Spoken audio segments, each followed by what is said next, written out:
The house was silent that night. Not the peaceful kind of silence. The heavy kind. The kind that feels like something is about to happen but hasn't yet. I had lived with that silence for years. My name is Eleanor. I am 91 years old now, and even though my hands tremble and my voice has grown thin with age, I remember that night with terrifying clarity. Some memories don't fade. They sit inside you waiting. Before I continue, if you're listening to this story, thank you. If you're drawn to real, emotional, suspenseful stories like this, take a moment to like and subscribe. It helps this story reach others who may need to hear it. And if you want to become more aware of the truths that happen behind closed doors, the ones people rarely talk about, watch my previous and upcoming videos too. Some stories aren't told for entertainment. They're told so someone out there won't feel alone. Now, let me take you back. I married young. Not because I was in love, but because that was what was expected.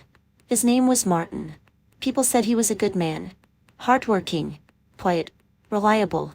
His father owned land, his family was respected, and our families believed we were a perfect match. That was enough back then. No one asked if my heart agreed.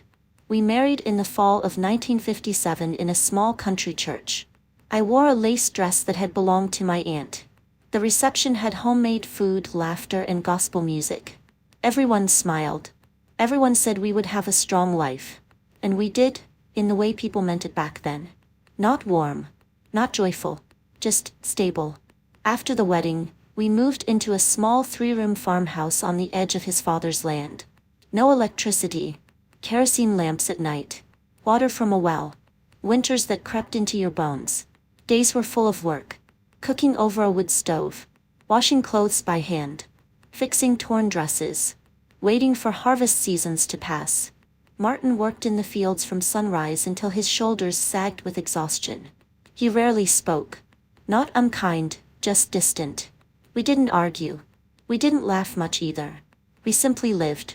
Years passed and 3 girls came into my world. Clara, the eldest, gentle and observant. Lydia, lively, always moving, always asking questions. And little June, small, sharp-eyed, and deeply attached to me. They were my light.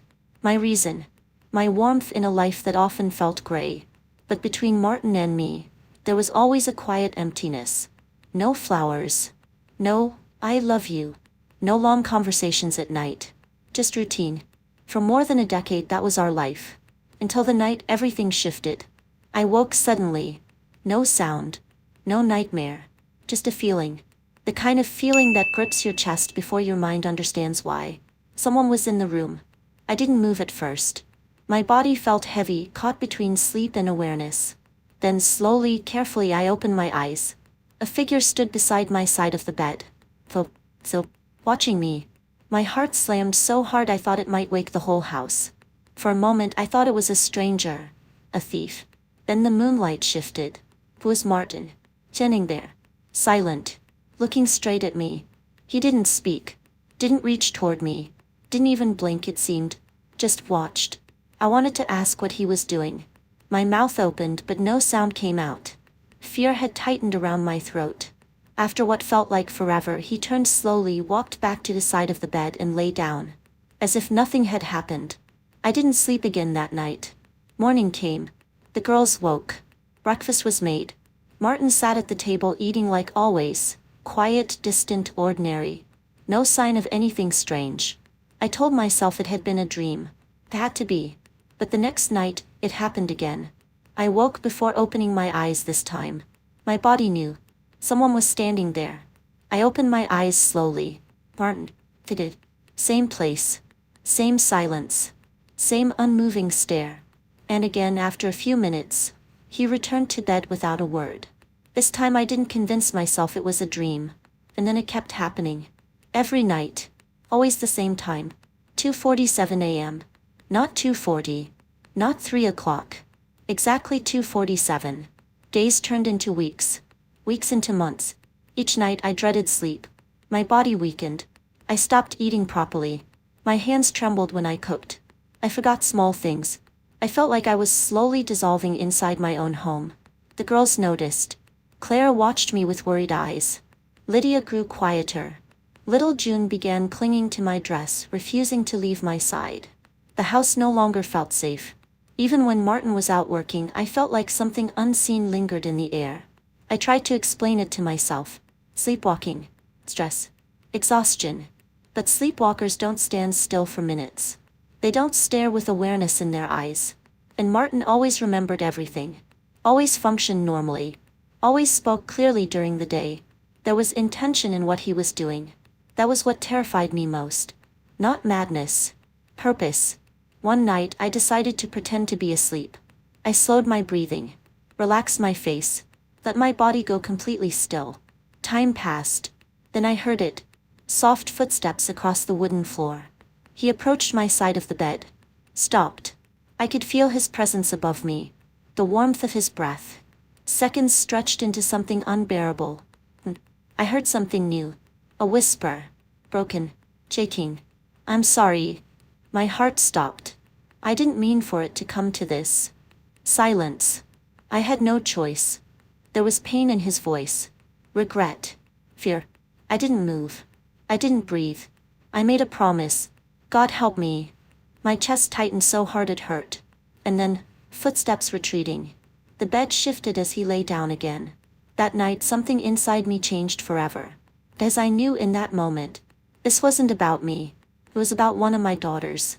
And suddenly every look Lydia had given me, every quiet moment, every time June clung to me, they all meant something else. Something I had been too blind to see.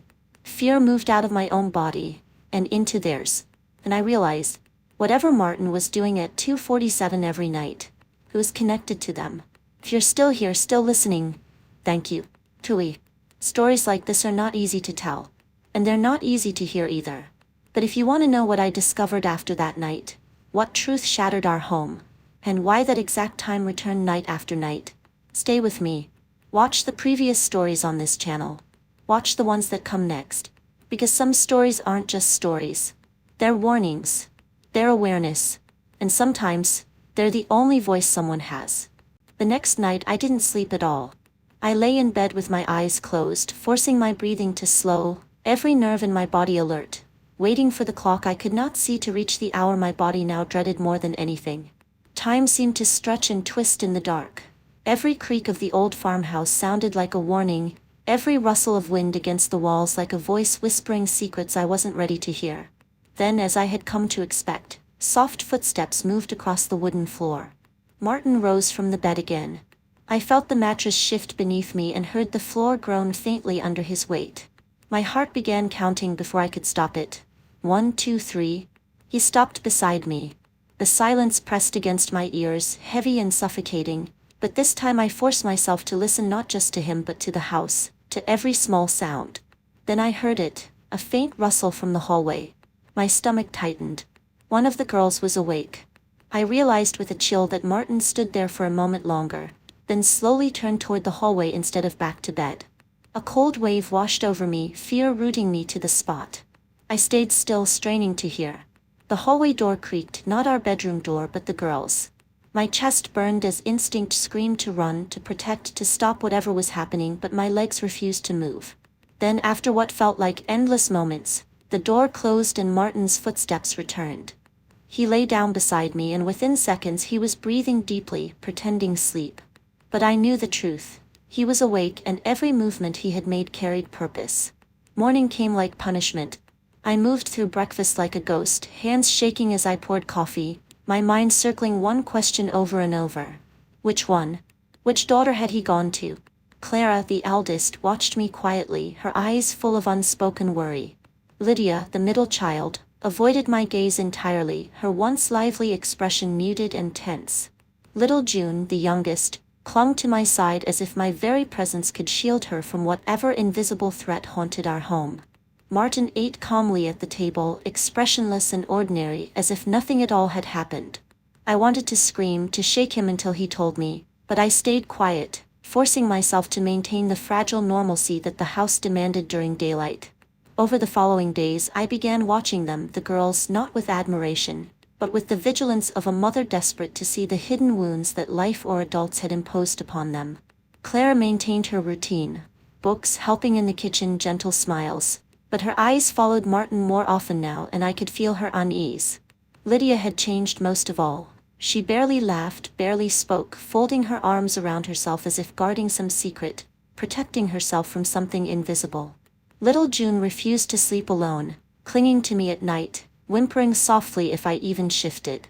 And Martin remained quiet, distant, and consistent, rising each night at exactly 2:47 a.m., always moving toward the hallway, returning without a word, as if rehearsing some ritual only he understood. Weeks passed like this and my body began betraying me. Weight dropped from my frame, clothes hung loose, cheeks hollowed, and the reflection in the mirror showed a woman I barely recognized. Claire noticed first. "Are you sick?" she asked one morning, voice soft, concerned. "No," I replied quickly, forcing calm into my tone. "Just tired." She didn't believe me and neither did Lydia. That evening, I caught Lydia watching me from across the room, not with curiosity but with fear, as if she was waiting for me to say or do something that might protect her or destroy her. I realized then that she knew something, perhaps not everything, but enough to understand the tension that gripped our home. That night I made a decision. I wouldn't just pretend to sleep anymore. I would follow him. It terrified me more than anything I had ever done, but I was a mother first, a wife second, and something in our house was deeply wrong. I waited, counting minutes until the familiar hour arrived, until Martin rose and moved into the hallway. I followed, barefoot and silent, each step sending chills through me. The floorboards were cold, unforgiving, but I pressed on, peering through the cracked door of the girls' room. Light spilled faintly from the hallway lamp. Martin was there, kneeling beside Lydia's bed. Clara and June slept, but Lydia lay rigid, eyes open, staring at the ceiling. He didn't touch her, didn't speak. He simply knelt there, and the expression on his face shattered my heart, full of guilt, fear, and something like anguish I hadn't seen in him before. Then, barely above a whisper, he said, "I'm sorry. I'm so sorry. I'm trying to fix it. I swear I am. Just a little more time, please. I never meant for it to involve you." Lydia's eyes filled with tears, but she did not move. And I realized, with a terror that froze me in place, that she understood. This had been happening night after night, and the watching, the whispers, the guilt, it wasn't madness. It was debt. And my daughter was the price. That night, the weight of our home, our family, our unspoken fears pressed into me with a force I had never known. The next day I found Lydia alone in the kitchen, peeling potatoes with trembling hands. I stood beside her silently, neither of us speaking for a long moment. Then I said softly, "Lydia, is there something you want to tell me?" Her hands froze on the knife. She didn't look at me. Seconds passed. Then, in a whisper that seemed far too small for the enormity of the truth, she said, "I thought you already knew." My breath caught. "Knew what?" She finally turned toward me, eyes red and tired beyond her age. "About the promise," she said. The word hit me like a physical blow. "Promise?"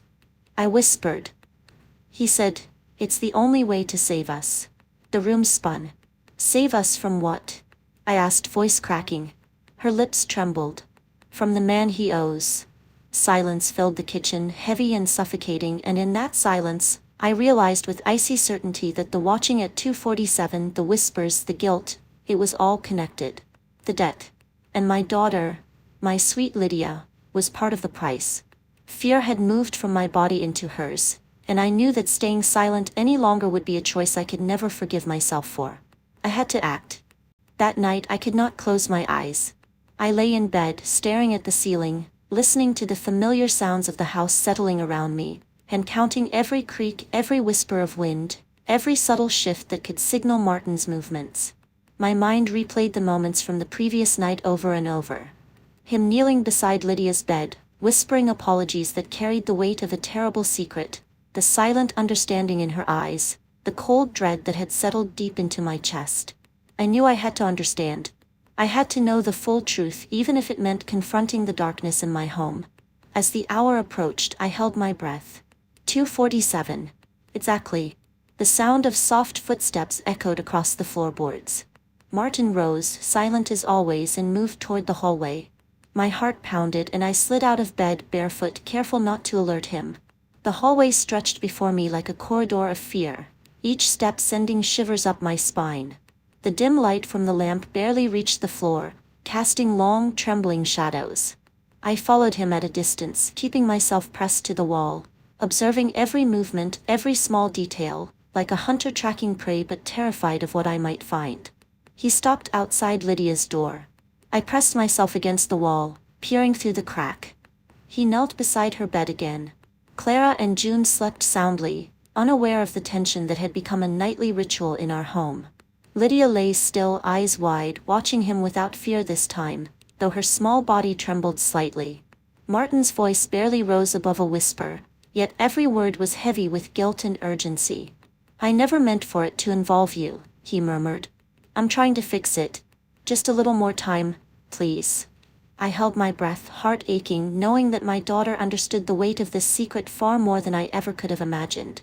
Minutes stretched into eternity. I wanted to burst in, to demand the truth, to protect my child, but I forced myself to remain silent. I had to know everything first. And then, as if sensing my presence, Martin's voice cracked with emotion. "It was never supposed to reach this far. He paused, swallowing hard. "I thought I could manage it alone. I was wrong." The words chilled me.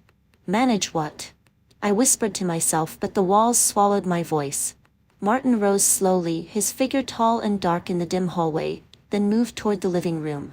I followed silently, a storm of fear and determination in my chest. Once he settled on the couch, I crept closer, my eyes scanning the dimly lit space, trying to catch even the smallest hint of what he might be hiding. Then I saw it. A folder on the coffee table, partially open, containing papers that hinted at debts, obligations, and promises that I had never been aware of. My stomach turned. The word promise from Lydia's whisper echoed in my mind.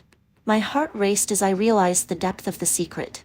I could hear the faint sound of his breathing, uneven, anxious. He was pacing now, muttering under his breath, though the words were indistinct. I needed answers. I had to confront him, but fear rooted me to the spot. How had this man, the father of my children, the man I had trusted, dragged us into something so dangerous? The debt, the promise, it wasn't just numbers on paper. It was our lives, our daughters, our home. I waited until he sank back onto the couch, head in hands, silent tears slipping down his face. I stepped closer, finally able to speak, voice low but steady. "Martin," I said. He jolted, eyes wide with fear. I didn't move closer. "We need to talk. About Lydia. About the promise. About everything." He remained silent for a long moment, then finally spoke, voice trembling. "I didn't want you to know. I thought I could handle it. I thought I could protect them all from him." My hands clenched into fists at my sides. Protect them from who? He swallowed hard. "Mr. Callahan. The man I owe money to, the one who made me promise Lydia. He believes she's the only way to repay me." The room spun. The realization struck me like lightning.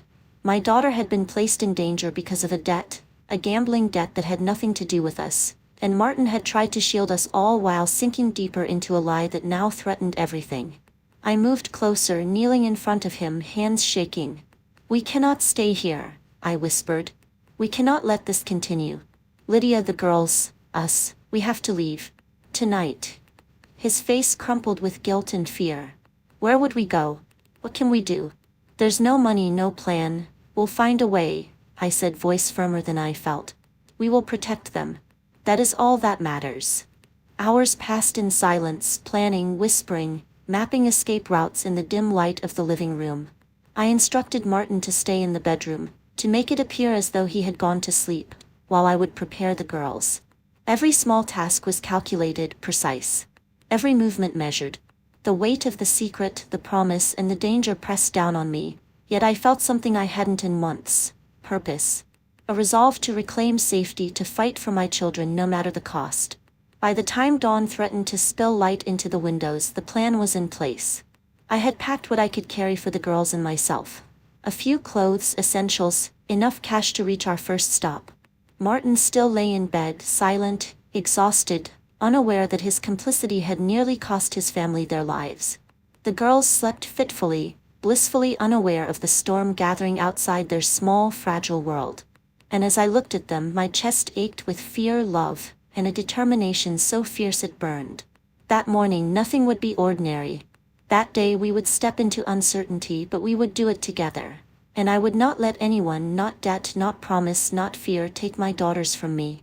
The sun had barely begun to rise, casting a pale, fragile light over the worn wooden floors of our home, when I stirred the girls quietly. Clara, always perceptive, had already sensed the tension.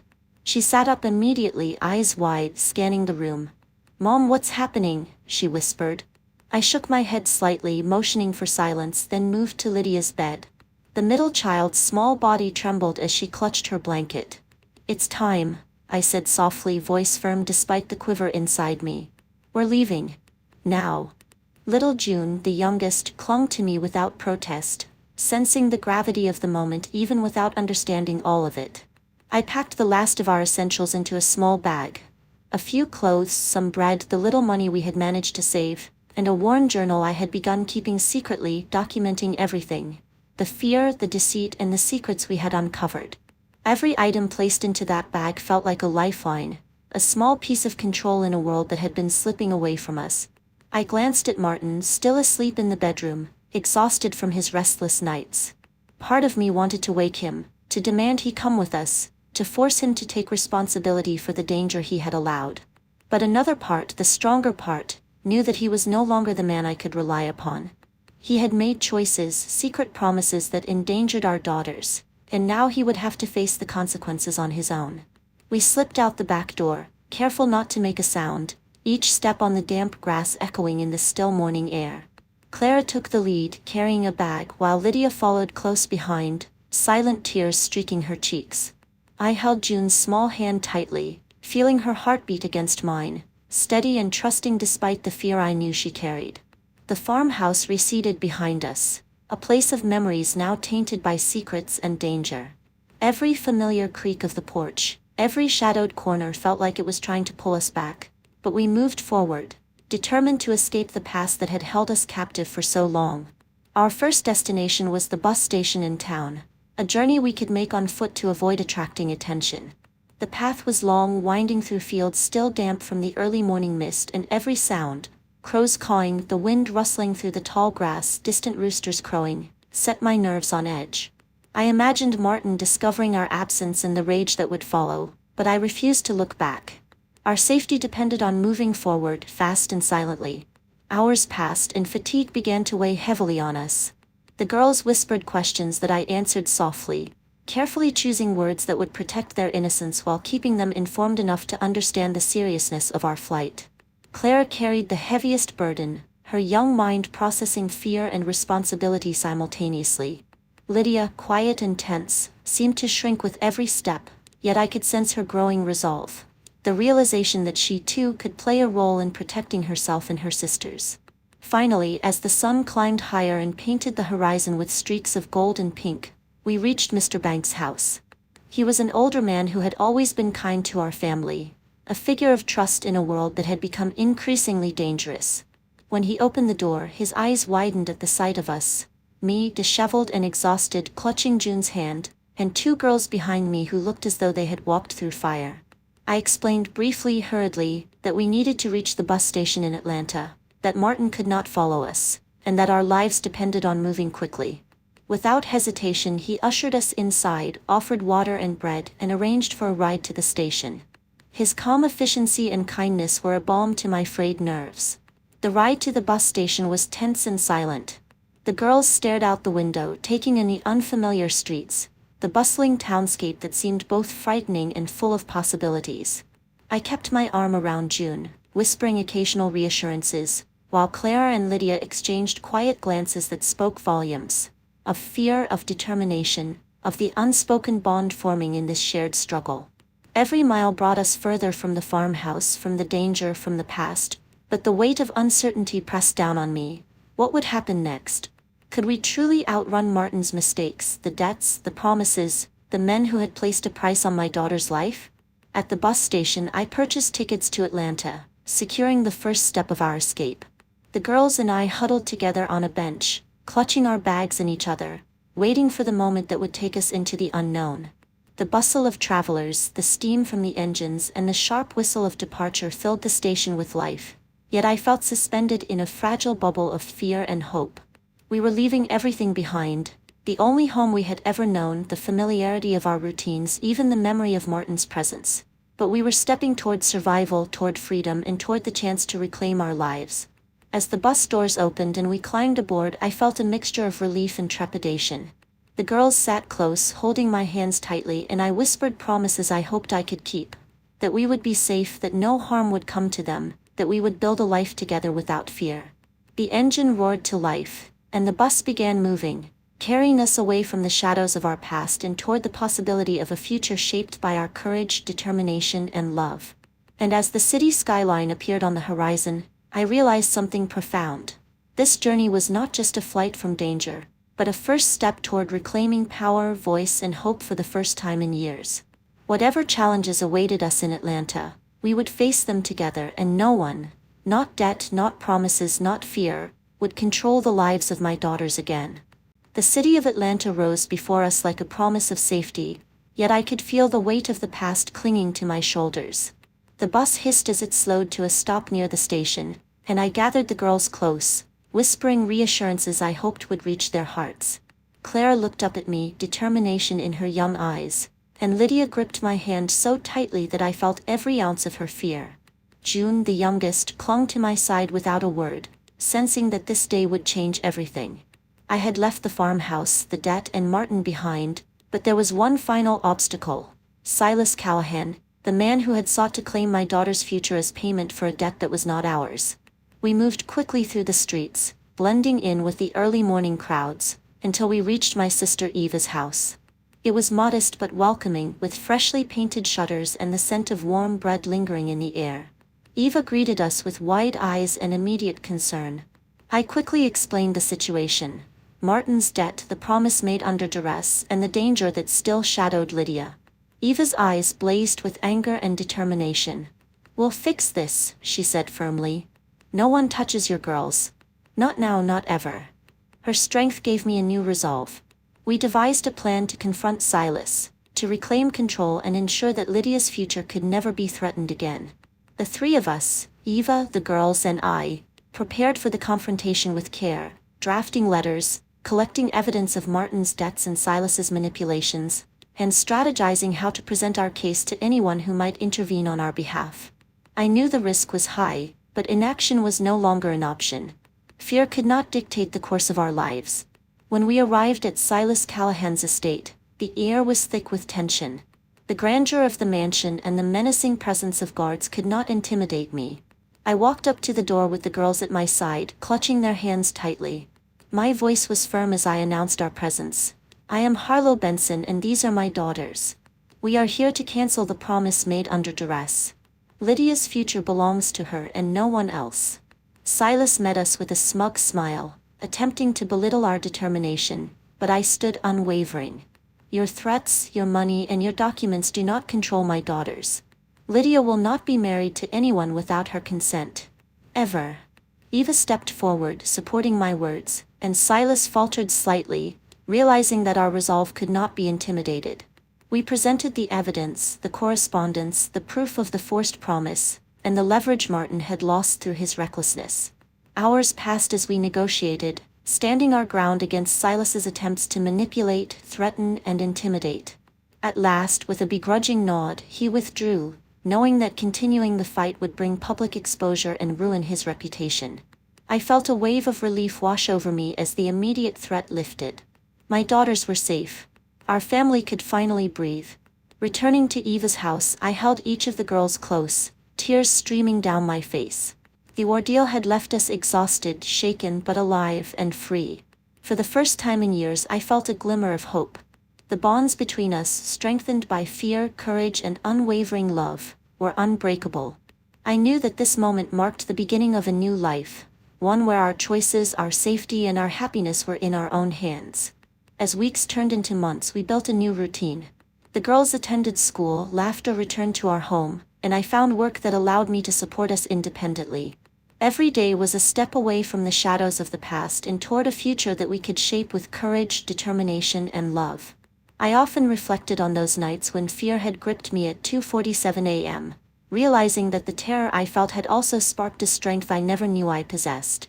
And now to you, dear viewer, who has followed our story to this moment. Never underestimate the power of courage, love, and determination. Life may place unimaginable challenges before you, but the choice to fight for what matters, to protect those you love, to stand against injustice, to reclaim your life, is always within your hands. If Harlow and her daughters could rise from fear to freedom, so can you. If you want to witness more stories of courage, survival, and triumph against impossible odds, make sure to like this video, subscribe to my channel, and check out the previous videos for similar journeys. Remember, every moment you choose courage over fear, you are stepping into a life of power and hope. Don't wait, your strength, your voice, and your story matter.